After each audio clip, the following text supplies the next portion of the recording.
What a matchup we have on Saturday night at the Nassau Coliseum. Hometown boy Chris Weidman running 3 back-to-back losses as he goes in against Kelvin Gastelum. All the momentum is with the Ultimate Fighter winner, who looks like a different animal at 185 pounds. He used to have problems with the scale at 170, no such problems at middleweight. As for Weidman, his problem is he can't buy a win. He hasn't won since he had a UFC belt wrapped around his waist, and that was a while ago now.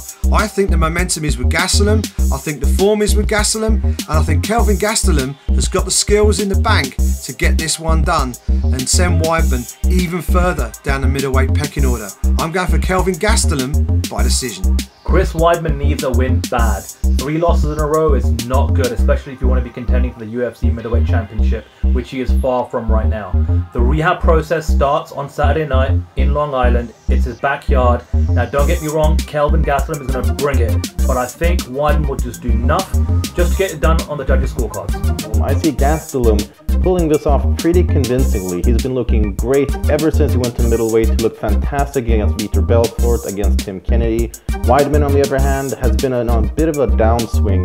He's lost 3 straight by knockout, and I see him getting his 4th by a late TKO, signed Kelvin Gastelum. Confidence and momentum go hand in hand, and I think Kelvin Gastelum has plenty of this going into this fight on Saturday night. Chris Weidman, 3 losses on the bounce, finished in every single one of them.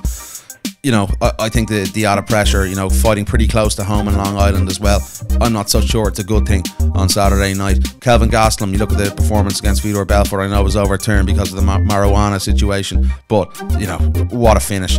He's done his last 2 outings at middleweight since moving up from welterweight, so plenty of momentum going on here. 2 guys with very similar skill sets, good wrestling, good stand-up, but Chris hasn't showed it in the last number of fights. Kelvin has. So, for me, it's going to be a late finish for Kelvin Gastelum on Saturday night in Long Island.